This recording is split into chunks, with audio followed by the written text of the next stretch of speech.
Alright folks, welcome back to another Awaken Chaos Era video, and we've been working pretty hard on this account and just about getting it to the level that we need to be able to do the content that I want to do, i.e. like high level arena, high level Doom Tower, Void Tower stuff. So just about there. Stay tuned over the next few weeks because there's going to be a bunch of cool videos dropping.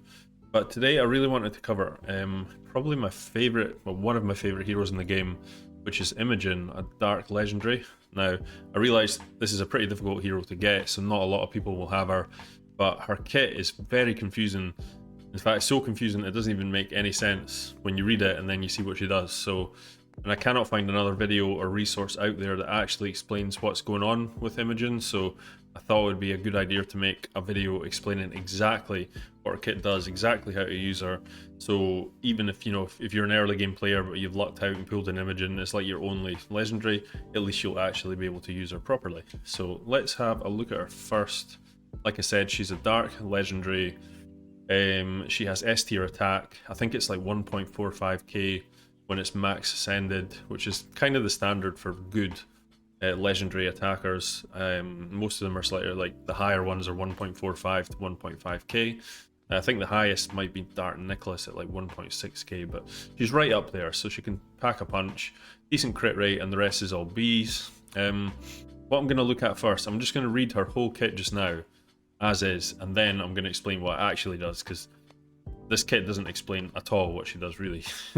So we'll start off with her special, or passive, sorry, because this is the kind of standout of the build. This is what makes the hero what she is. So she gets this stuff called Moonlight, and she expends Moonlight to grant a joint attack alongside the attack of any ally. So if any ally attacks, she joins in with this ability. So the ability is when an ally attacks, launches joint attack that deals initial damage of 30%, which decreases with each bounce. This consumes one stack of Moonlight, and when they attack with a critical strike, it does the same thing, but it does double the damage, but it, it consumes 2 stacks of Moonlight instead. So that's pretty self-explanatory.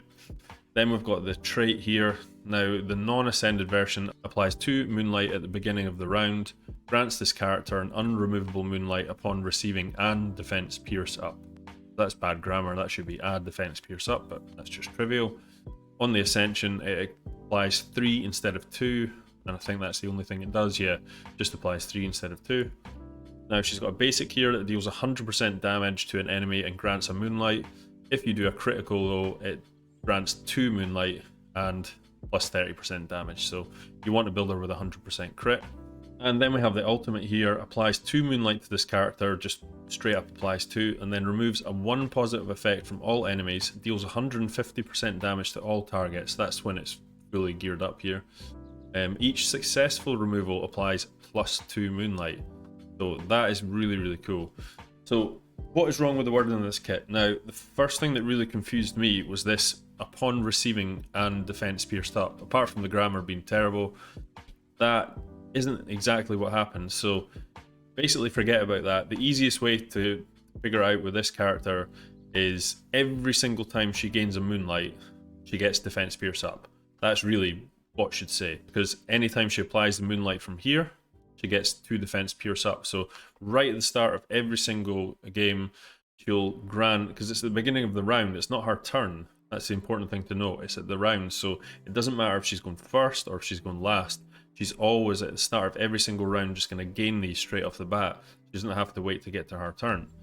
So that's important as well to know in terms of, figuring out where she's going to go in your turn order. Because, if she goes last, she's still going to be able to use up that Moonlight before she goes and then gain more Moonlight. So it's worth noting that. But yeah, so every time she gains Moonlight, defense pierce up. It's the same for the basic here. It should really say it here. She deals 100% damage. Usually when she crits with this, which she does with me all the time because she's like 100% crit rate, she gains the 2 Moonlight and she gains another 2 defense pierce up. Now the max stacks for the defense pierce up is 20, so you can have 20% defense pierce up at the maximum amount, which she actually gets very quickly because she expends all her Moonlight with the traits here, but she doesn't expend the defense pierce up, and it's unremovable. Now, for all you people that don't know, defense pierce up in this game is basically ignore defense. Now, I believe Garel has the highest one, which is defense pierce up 2 buff, and that ignores, I believe it's 50% of defense, which is really, really good. She can get up to 20%, but because she's using this ability all the time, ignoring 20% of defense is pretty nuts. And it comes through in the gameplay. You'll see how hard she can actually hit once she gets up to level. But yeah, it does get up very, very quickly. The next thing that's kind of confusing as well is this is actually an AoE ability. Now, it does technically say it here, but it doesn't word it very well. I personally wouldn't have worded it like this. It just says which decreases with each bounce. So that's kind of inferring it's an AoE, but I would rather say when an ally attacks, it launches a joint attack that bounces between enemies or something like that, because that's what it does. If there's 4 enemies out there, she will attack the hero that was just attacked, and then the attack will actually bounce between all the enemies and do subsequently a little bit less damage to each one. It's not actually that much less damage, to be honest. It's a little bit, but it's not like a crazy amount. It's not going from like, you know, 100% to like 50% to 10% or something. It's just a little bit. Now, when they do a critical strike, she's obviously going to do the 60%, which decreases with each bounce, so it's going to bounce to even more damage. So it can actually do a ton of work, this. Now, that's sort of the 2 most confusing things I've found with this hero's kit, that it doesn't really explain it until you see her working in action. But we'll go into some fights after this, and I'll show you again exactly what she's doing. So like I mentioned, her A1 basic attack, though, is pretty much what it says in the tin, except it adds 2 defense pierce up every time. Well, 1 defense pierce up for every moonlight. That's really the thing you've got to remember with this hero. Every time she gets a moonlight, she gets defense pierce up. And lastly, her ultimate, it's pretty much exactly what it says it does, except again, it applies 2 moonlight right at the start, but it also gives her defense pierce up too when she does that. And then removes a positive effect from all enemies, deals a bunch of damage, and each one removed applies +2 moonlight. So yeah, this can be a pretty crazy ability. This is the main reason I think she's a top arena hero, because, you know, a buff strip is very, very strong, especially in this game with the amount of good defensive heroes against the lack of sort of aggressive debuffers that we have. So let's just jump into a few fights in arena. Actually, I think we just need to see her in action, and then we'll come back afterwards and we'll look at the gear and how I've geared her. Now, we're in arena here. We are in Diamond 3. We're in rank 19 just now, so we're facing the top teams basically. We're in the top 20 in the world just now. Oops, went out of that one. So these are very strong teams. That's what we're looking for. We're looking for a good test to see exactly what they can do. So let's take this one. This looks like a really tough team. You've got a Max Hackron in there, Brand, Corrupted Aurak. Yeah, that's a solid team. Let's take on this lot. Now, we're probably going to just go ahead with what we've got here, I think. Yes. In fact, actually, let's just go for the kill. We'll put in 2 nukers and see if we can actually just blow them up in a winner. I'm just hoping these guys aren't as fast as they should be. They might be a little faster. Now, I probably could just stun Brand, but I'm going to put the defense down in the hope that I'm faster once I boost my speed. Boost speed with Windstreaks. Now, as you can see, I should have noticed at the start here, actually, right at the start of the round, like I say, she gained the 2 moonlight, the 2 defense pierced up. 2 defense pierced up, 2 moonlight. So that was given to her right at the start. Now, we've boosted Ryan, this is right, so we're faster than everyone. What we're going to do here is remove all of these shields. This is why she's so good for arena, because Brand is in pretty much every single arena defense team out there, and his shield is one of the most tanky abilities in the game. So she can just remove all of them straight away. You do need focus for this, by the way, so we will go over this in the build stats afterwards. But as long as you've got the focus, you can remove all of those and then deal the damage. So let's do it. Now, in doing this, if you watch this counter here, I should gain a bunch of moonlight because I'm removing buffs. So I think it's 2 for each buff. And I should also gain, yeah, a bunch of defense pierced up. So let's just see what happens. We'll put it on slow speed to let you see exactly what happens. Right, so there we go. So basically for every single moonlight I got there, I got a defense pierce up, because I'm now up at 6 defense pierce ups. You can see how this gains traction so quickly. It is also important to note that you don't get any moonlights from your joint in attacks, so you don't get any defense pierce up from that. Now, we are in a pretty good position here because this is a very tanky team, ordinarily extremely hard to kill. But we've managed to get rid of all the shields. They've got defense down. They've got a bit of their health gone because she does hit reasonably hard. And now we're able to do this. And if you watch after this attack, Imogen's going to jump in with a bounce attack that hits all of them. As you can see, it bounces between everyone. Now, I didn't quite see the numbers there, but it finished on 719. I believe the first attack was a little bit stronger. Let's try it here and see if we can actually just blow them up in a winner, which was the plan originally. Oh, it's very close. The bonus attack there. Now, she doesn't actually join in on bonus attacks. That's one thing I have noticed. But we're in a good position here because Hackron's been revived, but he's going to die. There's a bunch of damage to my Evra there. Frozen.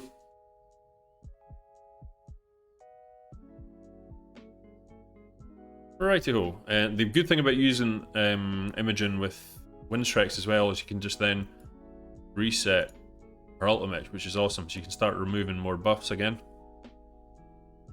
I'll probably stun him because he's a nightmare.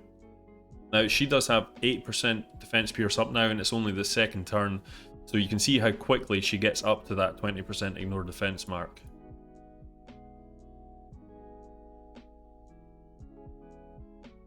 So there we go, remove some buffs there again, brilliant. And then Natalia is able to come in. Hopefully just about clean up. Oh, see the jointing attacks come in. Now keep in mind, this is high level arena, so these are like top teams. So this isn't a walk in the park. This is why it's any other team I would have killed with those 2 nukes, no problem. Right, we really want to get rid of Bran because he's becoming a bit of a nightmare. I do actually have a curse set on her here, so I'm getting very unlucky that I've not triggered a single curse. Otherwise, these guys would definitely be dead. But there we go. Brand is down. Now it's just a case of... yeah, I think we just speed up and go for the win.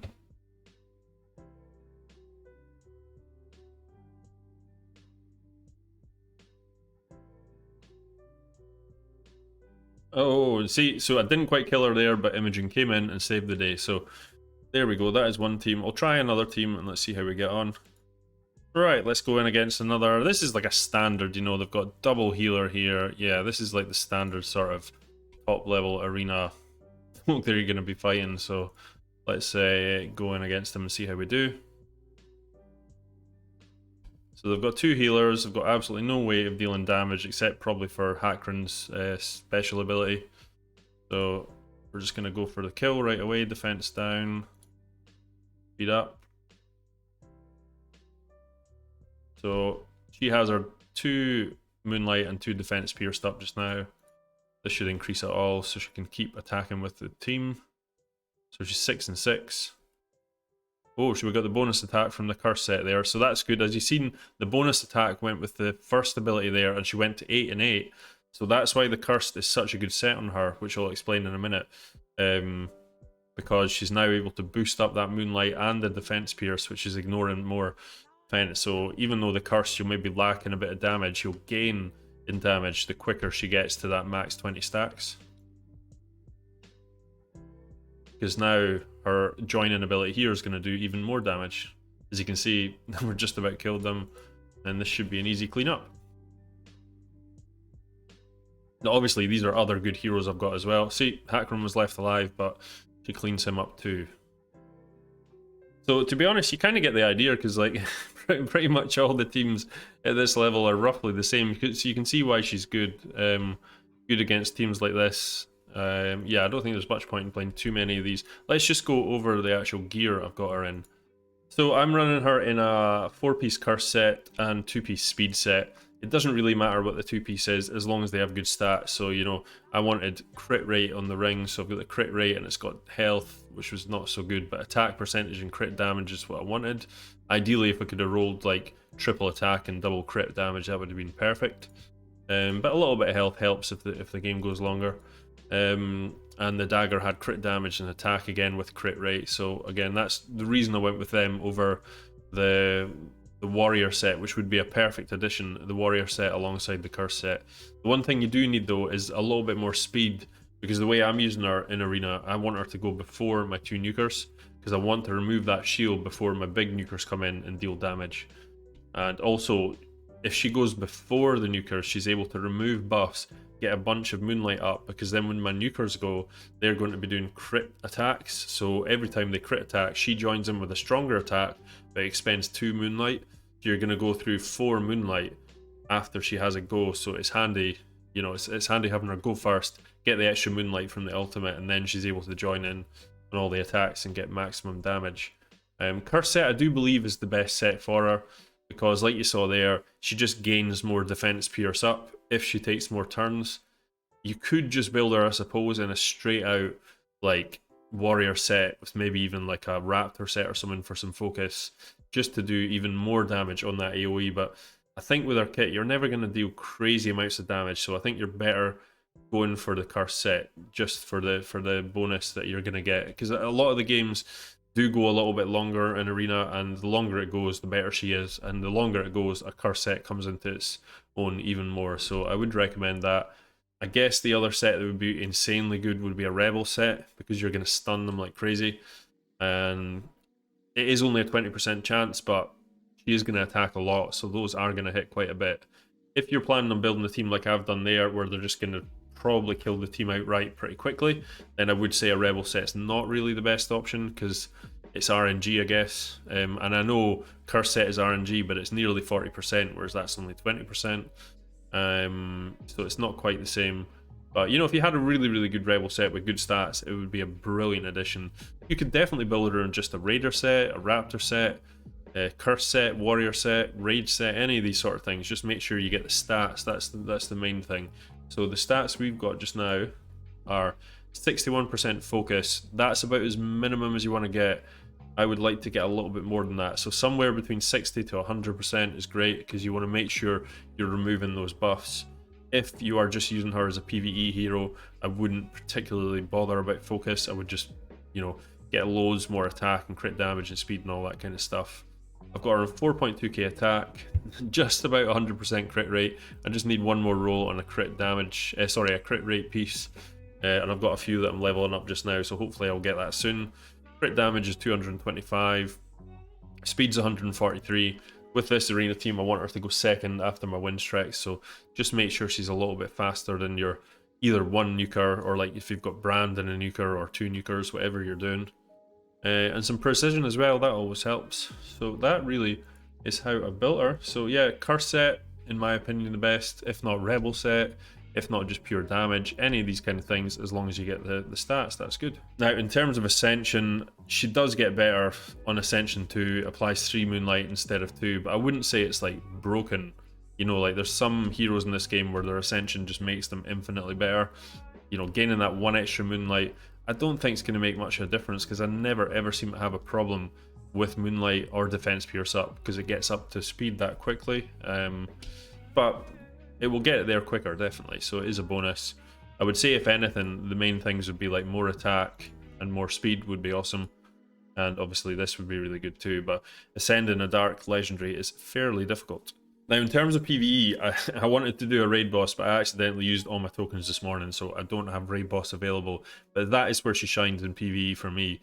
She's able to just snowball in raid boss and deal a ton of damage, and because she's dark, she can go in against every single one, so she's like a solid addition in a curse set to bring in against the raid boss. And a curse set's by far the best for the raid boss, because she's going that many times and there's that many turns being taken. The likelihood of it triggering more is just greater and greater. So she goes into, like, you know, the wood-based raid boss with people like Aurak and Garrel, and they're not able to keep up with the damage, even though they have the affinity bonus. She still outshines them all, so she's absolutely nuts in raid boss.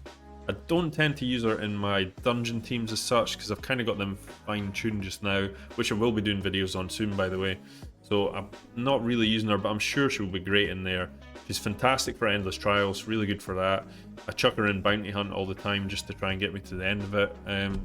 But yeah, just a fantastic hero all around. But I really like using her in PvP, and I think she's going to be awesome addition to anyone's PvP team, purely because of that buff strip and or the lack of buff strips in this game. So she's like one of the only ones that can do it AoE. So that is it, guys. I hope you enjoyed the video. Please hit that like and subscribe button, and make sure and turn that notification button on as well so you don't miss another video. Yeah, that's it, guys. Have a great day. Peace.